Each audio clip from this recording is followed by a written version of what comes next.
Hello. Hello once again. This is Issues of the Day. Frederick Wakuliaka. I have some, and I'm going to talk about digital human trafficking, Indians coerced into Myanmar's cybercrime networks. So let us begin.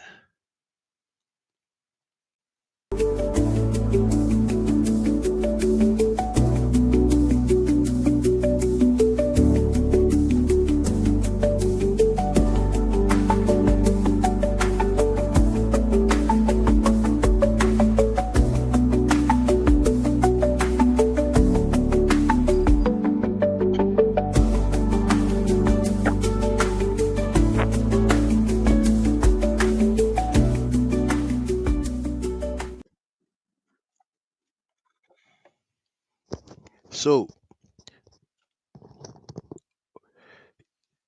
we have digital human trafficking, human trafficking in a digitized manner. So we start with an overview of digital human trafficking, defining what it is. A definition of digital human trafficking. Digital human trafficking refers to the exploitation of individuals through deceptive practices, forcing them into cybercrime activities, primarily targeting victims globally. It involves the use of digital platforms to recruit and exploit individuals under duress.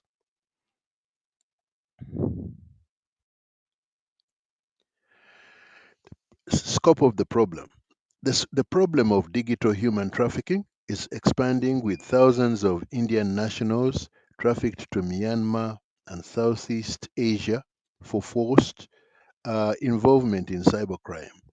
The rise of transnational trafficking networks exploiting digital platforms has has has amplified the issue since 2022.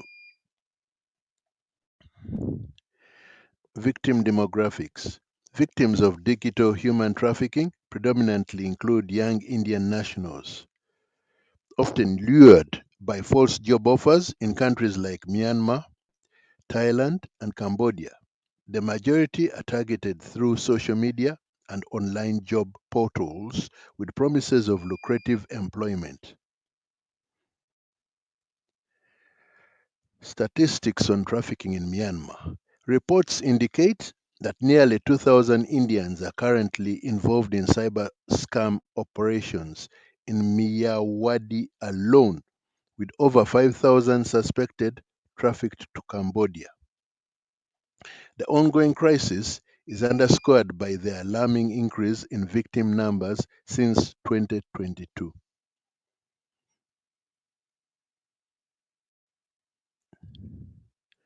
Digital human trafficking, um, we talk of now in this section we talk about an in-depth analysis of recruitment, exploitation, and impact. The methodology that these digital human traffickers use. This includes how they recruit, exploit, and the impact of their what they are doing, what what impact it's having on society. Recruitment and tracking process. Deceptive recruitment tactics are used.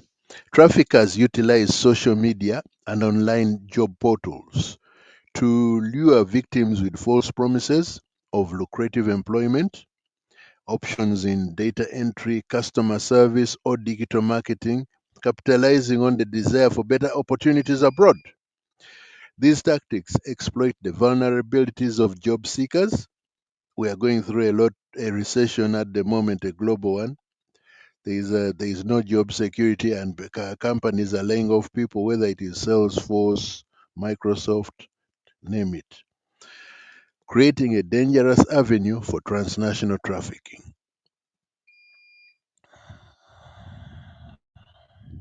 Case study: Pradeep Vijay.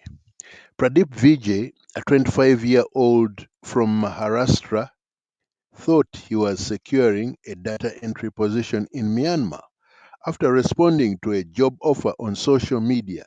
Instead, he was coerced into participating in cyber scams, reflecting the grim reality of many victims misled by traffickers into harmful situations. Organized recruitment networks. Investigations by the Central Bureau of Investigation (CBI) has unveiled a highly structured trafficking operation with multiple agents orchestrating recruitment across India.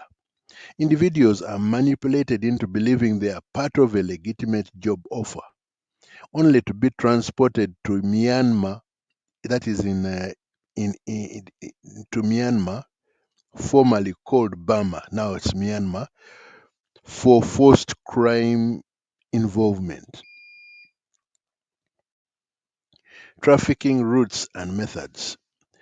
The trafficking process involves a consistent pattern where victims receive false job offers in distant countries, are provided with business visas, and flown to their destinations. Upon arrival, agents are often illegally transport them across borders to scam compounds in Myanmar, Cambodia, or Laos. Digital human. So now we are still analyzing the recruitment exploitation and impact inside the cybercrime networks. Inside Myanmar's cybercrime operations, cybercrime syndicates in Myanmar are organized hierarchically, comprising leaders, middlemen, and lower level scammers. They exploit advanced technology and secure compounds to facilitate their operations, making them difficult to detect and dismantle. They stay in compounds that are secluded and closed off from the main public. No one is allowed to go there. They operate within those compounds in secrecy.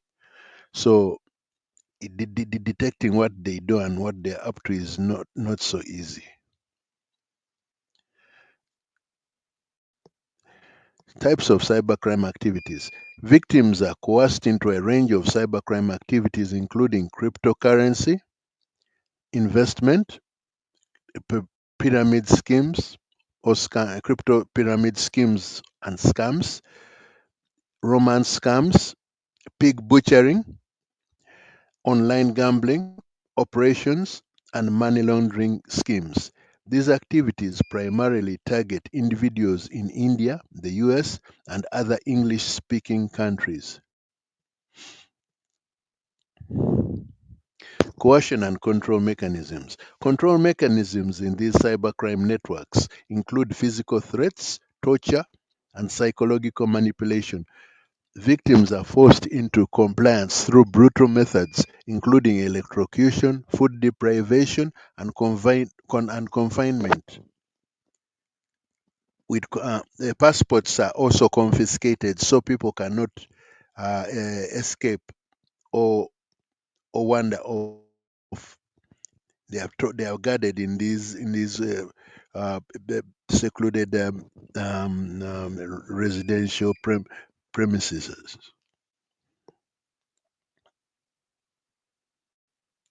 Conditions of victims. Victims in cybercrime compounds endure severe conditions akin to modern slavery. These facilities operate with high security, limiting communication and subjecting individuals to constant threat and abuse to ensure participation in criminal activities.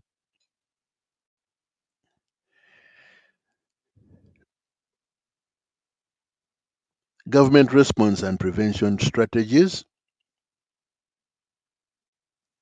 diplomatic efforts that have been undertaken to try and uh, um, combat this digital crime crime crime crime cartels. India's External Affairs Minister Jaishankar has actively engaged with Myanmar's officials to facilitate the return of trafficked individuals and raise awareness about cybercrime at international forums like the ASEAN, Association of Southeast Asian Nations Regional Forum. Rescue operations. Recent months have seen significant rescue operations with 283 Indian nationals repatriated in March 2025 via Indian Air Force support and around 540 individuals rescued through coordinated efforts between Indian embassies and local authorities in Southeast Asia. Law enforcement actions. Indian investigative agencies have registered cases against trafficking networks with the Central Bureau of Investigation, targeting figures like Ria Sonka. The National Investigation Agency is examining broader human trafficking operations linked to cybercrime. Recommendations for prevention. The Ministry of External Affairs emphasizes verifying employers' credentials through Indian missions and recommends caution with job offers in Southeast Asia, where fraudulent activities are prevalent. Citizens are urged to be wary of unusually high salary promises for simple roles.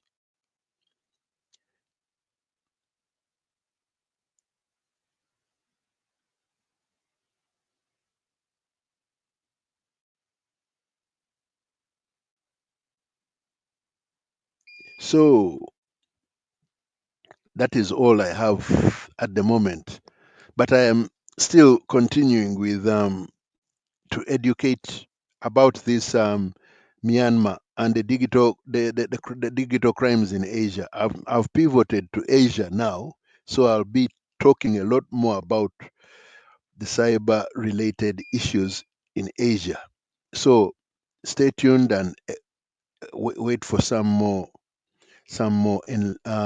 news on this on this subject. Thank you.